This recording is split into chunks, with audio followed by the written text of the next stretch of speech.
A gente volta a falar da Argentina.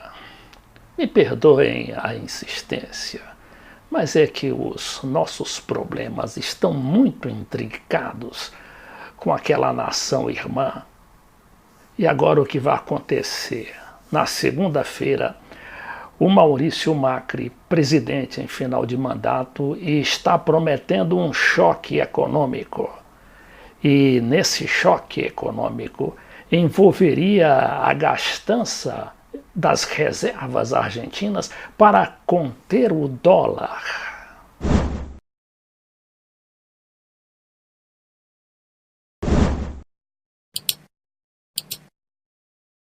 Só para contextualizar a situação. A gente se lembra que na última quinta-feira o presidente anunciou uma espécie de moratória da dívida. Mas agora parece que está voltando atrás. Esse é que é o problema dos maus governantes. Eles não sustentam o que dizem e muito menos o que fazem, não é? E por causa disso, o país se encontra virtualmente em polvorosa. Não só os grandes negocistas, os grandes negócios, como também e principalmente a população que sofre diretamente com esse tipo de medidas. A gente viu aqui uma reportagem do jornal El País, que é um jornal da Espanha, mas com grande penetração aqui na América Latina. Tanto é que tem uma edição chamada América. E nesta edição ele fala em o mês de agosto, não é? Horrível da Argentina. A gente vai examinar aos poucos, né, o que é que esse jornal traz e o que é que pode acontecer na Argentina. Veja bem, a Argentina é outro país, mas nós somos muito interdependentes com os argentinos. Por quê? Terceiro maior parceiro comercial. E aí nós exportamos, inclusive, produtos manufaturados, como carros, principalmente. Aliás, a produção nacional que muito caiu se deve aos problemas argentinos. E agora ameaça cair ainda mais. Então, o que fala aqui esse jornal, não é da situação do presidente Macri, que é um empresário, mas um empresário que é também um pau-mandado das grandes multinacionais, dos grandes meios de comunicação, como o grupo Clarim, que é o jornal e a televisão de maior repercussão, de maior penetração no país. Diz que Maurício Macri vive um final de mandato agônico, com depreciações contínuas da moeda e um risco de suspensão de pagamentos. E quando se fala em suspensão de pagamentos, não é só dos banqueiros, é também os correntistas, porque os correntistas já foram pegos, como aconteceu aqui no Brasil na época do Fernando Collor, né? Só que lá foi uma situação mais dramática, porque pegou todo mundo e já estava por aqui, a situação já estava muito difícil, que foi no ano de 2001. O jornal comenta aqui que há o receio, né, dos chamados mercados com a volta da Cristina Kirchner.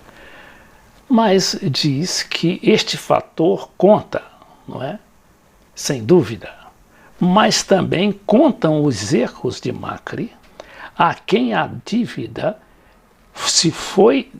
saiu das suas mãos, porque ele foi obrigado a buscar auxílio contraindo uma dívida de 57 bilhões de dólares com o Fundo Monetário Internacional, que não foi capaz de dobrar a inflação, que provocou uma recessão com sua política de austeridade e, sobretudo, que não soube perceber o mal-estar que se respirava nos lares do país, no que mais de 1/3 da população vive na pobreza e quase 10% sofre deficiências alimentares severas. O mais importante desse artigo de El País, que saiu agora à noite, não é? Segunda-feira vai ser outro dia crítico.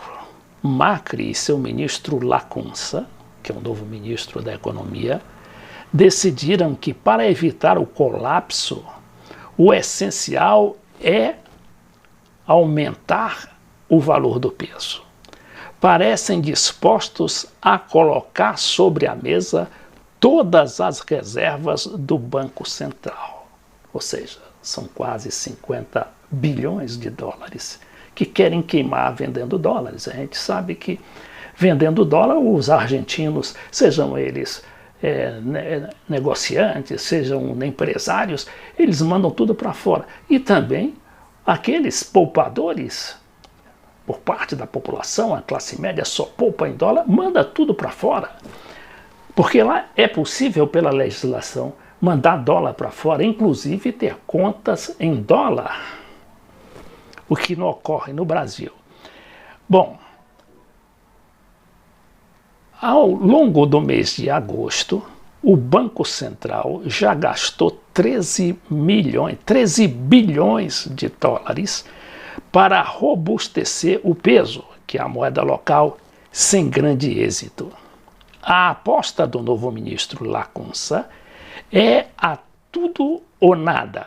China diz assim: agora colocam a culpa no Macri de tudo o Macri é culpado. Sim, em algumas coisas ele é culpado. Macri fez o que cada setor econômico lhe pedia. Ela, no caso como presidente da República, foi à Bolsa de Valores por 12 anos, durante o mandato dela como presidenta e do marido como presidente da República, de quem ela é a sucessora. Nos pediam que eliminássemos restrições ao ingresso de capitais para converter em mercado emergente. Nós queríamos evitar o ingresso de capitais especulativos. Macri eliminou as restrições e concedeu ao setor primário. Macri permitiu a livre importação de tudo, não é? Em cada um desses setores. Quer dizer, nós não aceitávamos aqueles pedidos dos empresários porque sabíamos como terminava a história. O problema é que quando uma pessoa é presidente, não pode aceitar os pedidos que lhe fazem. Este é um governo de empresários. Tá aí então o Macri, aqui nessa foto com o presidente Trump dos Estados Unidos. O Trump que nada pode fazer pelo Macri agora, ou pelo menos diz que não pode, e já não fala mais daquele que era seu amigo. Nessa hora, todo mundo se manda e não quer saber de nada, cada um por si. E o Macri, não é? O Macri está lá numa situação muito embaraçosa, porque deixa o país numa imensa interrogação. O que fazer, né, com um presidente que não manda, um presidente que é indeciso e está, sobretudo, controlado pelos grandes capitalistas que têm muito a lucrar com essa corrida cambiária e essa corrida financeira que assola aquele país irmão.